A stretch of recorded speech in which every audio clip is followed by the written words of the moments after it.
Call the meeting to order. Don, can we do roll call, please? Mayor Mahoney. Here. Mayor Dardis. Here. Mayor Carlson. Here. Mr. Peterson. Mr. Hendrickson. Here. Mr. Pepcorn. Here. Mr. Ebinger. Here. Mr. Strand. Here. Mr. Campbell. Here. Mrs. Shirley. I'm here. Mr. Grimberg. Here. Mr. Olson. Mr. Seljewold. Here. Quorum is present. Can I have a motion to approve the minutes of the April 27th, 2023 meeting? So moved. Is there a second? Second. All those in favor say aye. Aye. Motion carried. Is there a motion to approve the agenda, including items A, B, and C under other issues? So moved. Is there a second? Second. All those in favor say aye. Aye. Motion carries. Is there a motion to approve the consent agenda, including items A through D? So moved. Second. Any discussion, questions? Roll call vote, please. Mayor Mahoney. Yeah, aye. Mayor Dardis. Aye. Mayor Carlson. Yes. Mr. Hendrickson. Yes. Mr. Pepcorn. Aye. Mr. Ebinger. Aye. Mr. Strand. Yes. Mr. Campbell. Yes. Mrs. Shirley. Yes. Mr. Grimberg. Aye. Mr. Seljewold. Aye. That is everyone. Joel Paulson, executive report. Thank you, Mr. Chair. And board members, we had a lot going on this last month. I think you saw from our board bulletin, if you happen to preview through that, there was, I think, about 10 different articles that the diversion was named in. A lot of great content in there about the progress of the project. Of course, the Corps of Engineers Senior Leadership Conference that they had here. I know we had Mayor Dardis, Mayor Mahoney, and Mayor Carlson present at that conference. So thank you guys for that. We got a lot of great feedback that the session was very well received. We also did a tour for about 50 engineering students from NDSU of the project on May 1st. And then Greg Thompson and I presented at the National Floodplain Managers Conference. At that conference, I also was able to catch up with Deputy Assistant Secretary of the Army, Jamie Pinkham. We talked about the project. At the same time, the Assistant Deputy the Assistant Secretary of the Army was here, Michael Connor. So a lot of great exposure for the project this last month, I think, in the media and just from a national attention standpoint. And then, of course, the leadership conference. So certainly open for any questions that you guys might have. Any questions? We know the Corps went very well. They were very pleased with the project and seemed to hope that other places in the country could work so well together. Yeah, and Mayor, I do know a number of other non-federal sponsors did come and present on certain aspects as well, and they did get exposure to our project too. So, so it was great to see the exposure and certainly, hopefully, some best management practices from what we've all done here can be conveyed to those programs as well.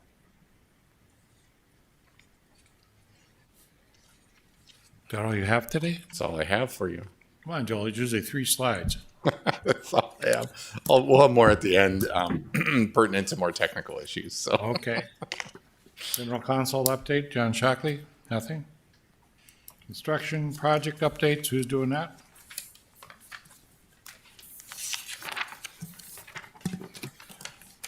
Who's it? Thank you, Mayor Mahoney, members of the board. Tom Fuchs here. I'll pinch hit for Terry Williams, starting with the Corps Southern Embankment Program. Diversion inlet structure, we are highlighting that in this month's video. I'll try to touch on the highlights only here, not double up as much as I can. But bridge decks, railings atop the structure, mechanical equipment for gate operations has been received in the last month for Diversion Inlet, while the Rice River structure continues to make good progress, not pictured in our video, but working on the floodwall bridge decks as well, leading up to the control structure itself on either side. On the east side west side, is where they're starting. Also, Southern Embankment crossing the Wild Rice River. End of March, I think everyone knows the river was rerouted through the structure The embankment continues east over towards I-29, so they're working on that as it needs to cross the Wild Rice, the now abandoned oxbow of the Wild Rice. Next, I-29 project, lots of work going on there. Also highlighted in this month's video, major focus right now is permanent completion of the southbound lanes of I-29 from end to end. So we do have traffic shifted head-to-head on the bypass right now. The northbound bypass, southbound removals have started as well. So, and bridge deck placement in last couple weeks as well on the northbound permanent Borrowditch Bridge. Southern Embankment Reach 1, just in the turf establishment phase of that project. So working on O&M manuals as noted. Red River Structure, lots of progress happening there, highlighted in the video. First of the permanent concrete foundation pours, lots of work has had to happen leading up to that. So pretty big milestone there, moving very rapidly. Sheet piling in other areas of that project is continuing as well as the concrete's starting to be placed. Drain 27, we did hear that the Corps awarded a contract on May 17th for the native plantings project, plantings and 5-year service contract there. So just expected in the coming weeks that project to start. Drayton Dam, the last update we had heard is that the work had not started yet this spring, expecting to start shortly. Southern Embankment Reach SE2A, kind of a similar scenario. We're hearing in the next 2 weeks that project will resume just east of Diversion Inlet. Other than that, I can attest that the designs are progressing. Regular meetings, weekly basis, progressing on schedule. Lots of meetings, lots of topics, and hashing those out. Any questions related to the core programs? Any questions of Southern Tom? Embankment? Mr. Strand? Thank you. This is an odd question maybe, but when you're doing your native plantings, do we incorporate carbon sequestration into those types of plants we pick, or do we go that route and get that type of counsel? It's a great question. Thank you, Commissioner Strand. I don't actually know that. It would be a great question for Terry herself or members of the Corps. I'll leave it at this. Let's do that going forward if we aren't already. Okay. There's some really good resources locally that can help us pick types of plants that would be better for a climate future Sure.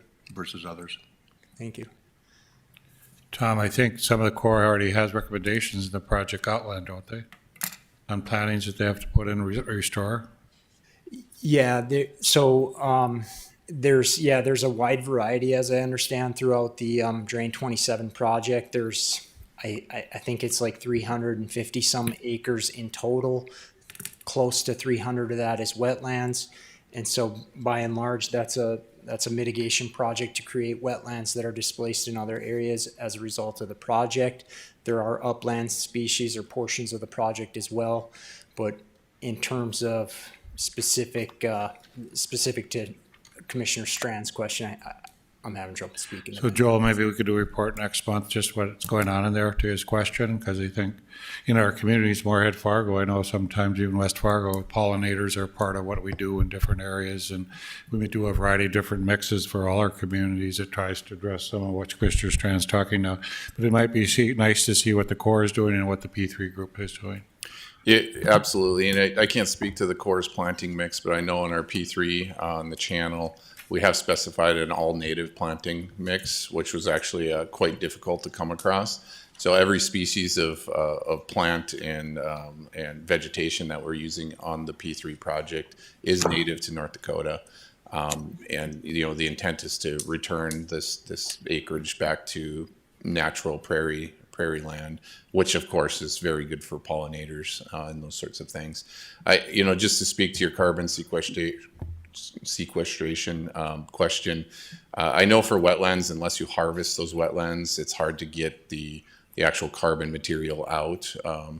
So the plants will obviously grow and pick up carbon and nutrients like phosphorus and nitrogen, which are good for cleansing the water. But unless you harvest those and continue to have them grow and harvest them, you're really not, they're capped at the amount of uptake of nutrients and carbon that they can take up. And so far, we haven't really looked at that as a process related to the diversion channel operations and those sorts of things. But we certainly could look into that, Commissioner Strand, and get back to you on that. Thank you. Very good. Tom, anything else? I will continue if there's no further questions. Okay. We'll roll into the stormwater diversion channel associated infrastructure project. So we've got our map this month. I will touch on first, actually starting with the design progress update. So we've surpassed 1,200 review cycles for the P3 portions of the project. We have 77 approved designs, 58 utilities, 19 others, and 63 submittals currently in review. As far as construction is concerned, Channel Reach 3, just west of the Interstate 29 up north, actually has resumed. That's pictured in our drone view. West from there and south, turning the corner headed south, we've got Reach 4 and 5 starting in the next 30 and 60 days respectively. Bridge crossings, we are highlighting in our video, both County Road 81 and 32 are just underway. With the bypass construction at County Road 81 and preparation for surcharge embankments and wick drains at County Road 32. Just this week, not pictured in our video, I-29 bypass has also started, just underway. Drain inlets, just starting Drain 30 as well. And then the diversion outlet and Drain 29, those two are kind of connected in terms of schedule sequence and logic. That Drain 29 kind of parallels the last mile or so of the channel. So those will be starting here in the next 30 to 60 days. Last item of note, Maple River Aqueduct, next 30, 60 days with actual construction, permanent features of work. Excavation will be the first thing they do there, but we are just starting to build access improvements to that site. It's a little remote, and so yeah, right north of West Fargo and west from there, there's about 2 miles of existing kind of township roads, and then the last mile is on the channel alignment to access that site. So those improvements are happening now as well. I will stand for any questions on the P3 project. Any questions, group? Okay. Melted, the pace of construction on the FM area diversion ramped up this past month. I'm Tom Fuchs, the Senior Construction Manager for the Metro Flood Diversion Authority, with your progress updates. Our drone view begins at the Red River structure, which is the largest of the 3 gated structures on the project. With the driven H-pile foundations, stabilization slabs, formwork, and rebar completed in advance, Ames Construction poured the first of the structure's foundations on May 5th. Nearly 2,300 cubic yards of concrete went down in a single placement, enough for more than 10 miles of sidewalks. It was the first of many pours to come. Concrete was also poured at the diversion inlet structure, which is further along than the Red River structure.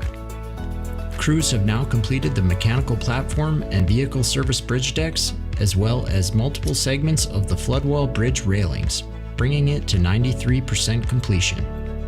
Nearby on I-29, work continues for raising a 4.2-mile stretch of the interstate out of the 500-year floodplain. The project began in 2021, and drivers will be happy to hear work is anticipated to wrap up this year. Crews are focusing on permanently completing the new southbound lanes and have now begun removing portions of the bypass lanes. More concrete went down at this site too, as the northbound Borrowditch bridge deck was poured mid-month. Altogether, the project totals grew by about 5,400 cubic yards of concrete placed in the past few weeks. That's enough to fill 2 hot air balloons. While the weather has facilitated the concrete pours, it hasn't been as cooperative for excavating. The clay soil being dug out for the 30-mile stormwater diversion channel has been especially sticky due to the recent snowmelt and rain. Despite that, ASN Constructors is moving forward on the northernmost reaches of the channel. They have also initiated new work on some of the channel's road crossings. At County Road 32, they are preparing to install wick drains and surcharge embankments, which will mitigate long-term settlement along the roadway approaches to the new bridge. They also began constructing the bypass at County Road 81. For road detour updates and project information, go to fmdiversion.gov. Very good. Amy Weiser, Communication Team update. Yes, good afternoon, Mayor and members of the board. The communications team decided we needed to add a little bit to the long list of project awards, and we found out this week the Diversion Current placed first in the North Dakota Professional Communicators Contest. The summer construction update video that we did last year was second place, and our LinkedIn page received third place in that competition. Last month, we released the Faces of the Diversion video with Katie Levine, and she really focused on some of the environmental pieces. And we got a lot of great content in that interview that I think we can continue to use and repurpose that touches on everything from the native grasses to the long-eared bat. So you should be seeing more of that in the future. In terms of media relations, we sent out a news release welcoming Jessica Warren, our new compliance specialist. And Joel had the opportunity to speak with the forum about some of the diversion's passive features and how those will be of benefit in the future. Beyond that, I have a quick update again on the newsletter, and it's continuing to perform very well, significantly above average on opens and clicks and below in bounces and unsubscribes, which is what we want to see. Are there any questions I can answer for you today? Any questions of Amy? Thank you. Land management update, Jody Smith. Good afternoon. So we have our typical report here. If you scroll to the next slide, you'll see there's a slight increase in the number of parcels that were acquired for the construction footprint and a slight increase of just over 1% for the UMA footprint. So we're up to just under 38%. On the next slide, you can see again some additional progress moving forward on the southern embankment, upstream mitigation area. And of course, we always like to see that we're continuing to close on environmental monitoring easements. And then on the final slide is just, I'll keep going through to the next one, Peggy, just the key activities that we've been working on, again, continuing to work to negotiate to settle all eminent domain cases. Batch 7 offer letters were sent out, just so you know. The last written offer letters, one of those, the Cass County Joint Water Resource District has already approved. And the only other property owner that was in batch 7 will have a settlement offer going to the board meeting on June 8th. So hopefully there won't be any eminent domain filings out of batch 7. We did work to reconfigure the future batches schedules for remaining properties. Everything should be in a batch and approved for eminent domain by the end of October of 2023.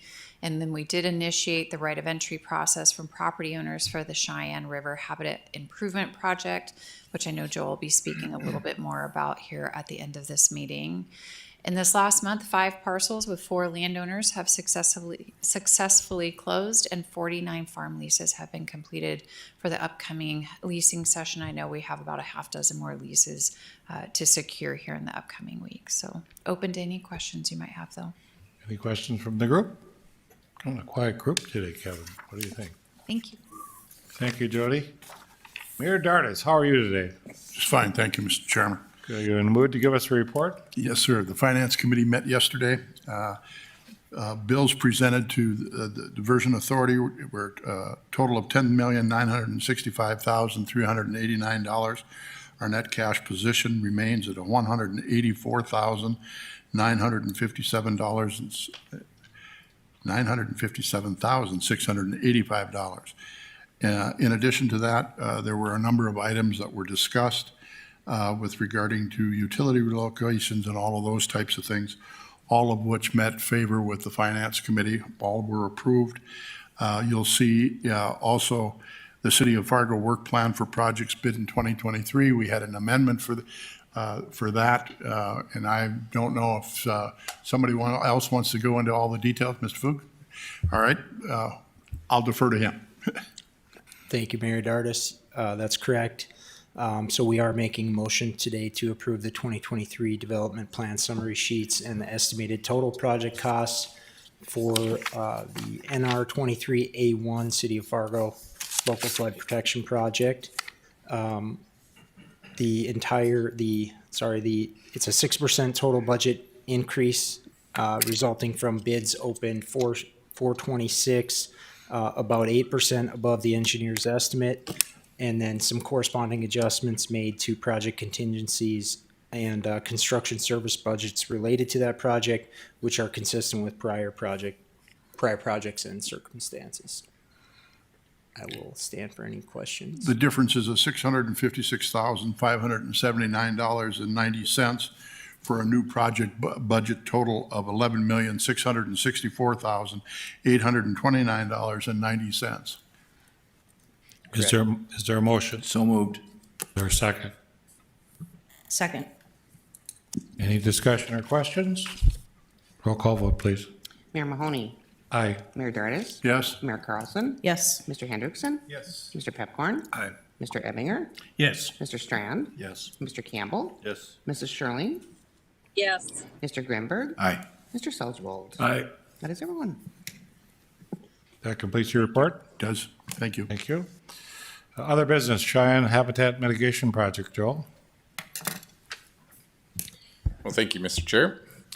As the board's aware, we have been dealing with fish passage on the aqueduct structures for quite some time. This issue goes back over a decade.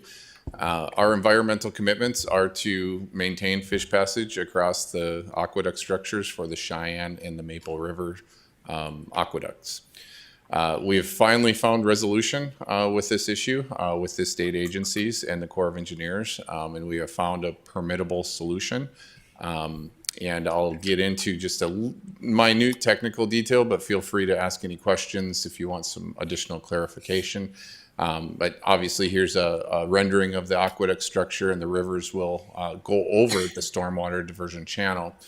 The next slide shows the proposed design from RRVA. This is what they're expecting to construct at the Cheyenne River as it crosses the stormwater diversion channel. And I'll just note a couple features here. The river is flowing from the bottom of this slide to the top. And you can see the aqueduct structure indicated there. And then we have the spillway just adjacent to the aqueduct structure.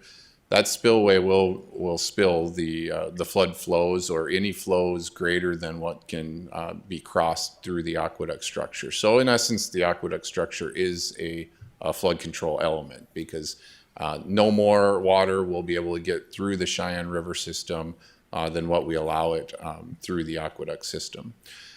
The problem comes with fish passage during flood events is when we start to drop a majority of water through that spillway into the stormwater diversion channel. It creates an upstream draw down that increases the velocities above normal river velocities, such that fish are not able to migrate during flood events. So our engineers, really on our team and with HMG, came up with some concepts to install rock rapids and riffles upstream of the Cheyenne aqueduct structure, as well as some channel improvements and habitat improvements for about a 2-mile stretch upstream on the Cheyenne River.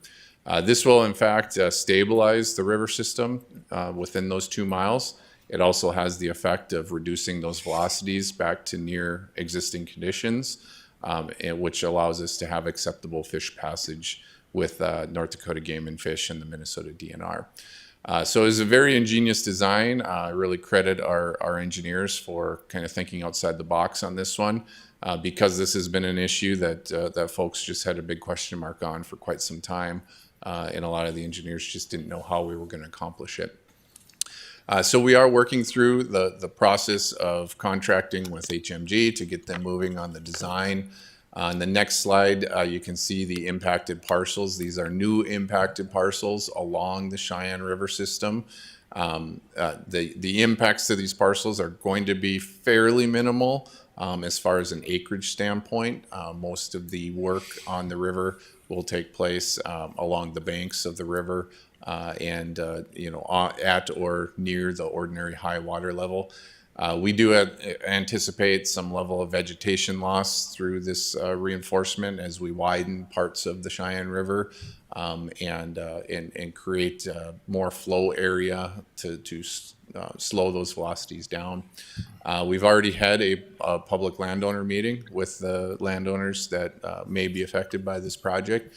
We received a lot of questions from them. Obviously some clarification of why we're doing this now and why this kind of came up. It really wasn't until we received the developer's design a few months ago that we were able to actually put detailed modeling into place and come up with this proposed solution. So we will continue to work with these landowners to find acceptable solutions and impacts to their parcels. But this will be a project that is necessary to meet our NEPA requirements and our permitting requirements through the Corps of Engineers. So it's, kind of bittersweet. We are anticipating the total cost of this somewhere around a $15 million mark, which we did allow for a $20 million contingency for this issue in the P3 budget. So the anticipated costs of this project fall well within our anticipated costs for this issue. And we're going to work diligently to continue to wrap this up and keep the P3 developer on schedule and start these aqueduct construction projects as planned. So certainly open to any questions. This is for your information. No action needs to be taken. But understanding that this is a pretty major addition to the program, certainly willing to entertain any questions and comments that you may have. Kevin wants to know where the fish would be mostly there when he wants to go out fishing. Well, He has a hard time catching walleye in Minnesota. So. That's a good question, Mayor. And because these aqueduct structures are heated, I would probably anticipate they're going to be at the aqueduct structures, and we can create a small fishing pier there for Commissioner Campbell if he'd like. So. It's a recreational feature. I'll outfish him any day. Do we need any action on this item? No action, just for information. So as we talk about this part of the program, this will be referred to as the Cheyenne Habitat Mitigation Project. Minnesota legislative update. And I'll actually ask Mayor Carlson, although you're on the thing, but I think she has bragging rights on this. Absolutely. All right, thank you, Chair Mahoney. And for the Minnesota legislative update, as everyone probably knows, the legislature ended this past weekend. And out of our request for flood mitigation on the Minnesota side, we were able to obtain 11 million, which will go towards 3 projects within the city of Moorhead. And you have something, we always get trapped by trains over there. You got something on trains too? We always have something on trains. Got additional money for underpass, not overpass, right? Correct. Good. Joel, you want to compliment that, or was it the hard work of the team, or did our Minnesota team do well? I think the city of Moorhead and their staff did an exceptional job, lobbying for the flood control money. We worked with the MCC-JPA to make an additional request for county dollars to meet the Minnesota obligation in the JPA. Unfortunately, there was only 40 million that was allocated to flood control across the whole state of Minnesota. So it was maybe a little frustrating. We didn't see more there given their massive surplus that they had last year. But I believe we'll continue to work with MCC-JPA to continue to make additional requests in the future for additional flood mitigation dollars for the program. Super. Authority Administrative Building, fill contract. Okay, this is an actionable item. We did discuss this at the Finance Committee meeting yesterday. Just a little background, this is for the Authority Administrative Building that we do have in the P3 contract, and that is it's expected to start construction fairly soon. This facility will be located on 100th Avenue in between the city of Horace and I-29. We are anticipating this building to be constructed at or near the height of the top of the southern embankment.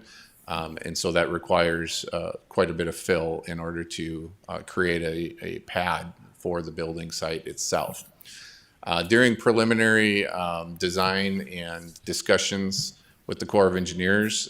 It was evident that there may be additional material from the Corps' projects that they were building nearby. That has since been apparent that we are not going to get the amount of material that we were anticipating from the Corps for various reasons. And so in order to keep the developer on schedule and prevent any sort of a compensation delay event with the developer, we are asking the board to allow us to go out and get bids for material hauling to the site so that we can bring the remaining material and have it placed and ready for RRVA when they anticipate construction of this pad and building on July 1st. The Finance Committee did approve the ability for us to go out for bids and approve those bids with the review of myself and the Chair of the Board of Authority, Mayor Mahoney. And so we're asking the board here today to possibly have a motion consistent with that that would allow us to move forward with this item. Any questions with Joe on this particular item? Otherwise, I'd entertain a motion. Move for approval. Is there a second? Second. Moved and seconded. Any other discussion? Roll call vote, please. Mayor Mahoney, Aye. Mayor Dardis, Yes? Mayor Carlson, Yes. Mr. Hendrickson, Yes. Mr. Pepcorn, Aye. Mr. Ebinger, Aye. Mr. Strand, Yes. Mr. Campbell, Yes. Mrs. Sherling, Mr. Grinberg, Aye. Mr. Selzwald. Aye. That is everyone. Mrs. Gr- Thank you, Mary. We got it. Shirley, yes, as well. Next meeting, June 22nd, 2023. Commissioner Strand, you got any birthdays? Anybody here on this board that has anything we need to celebrate? I won't embarrass Martin. Okay, thank you. Move to adjourn? We're adjourned.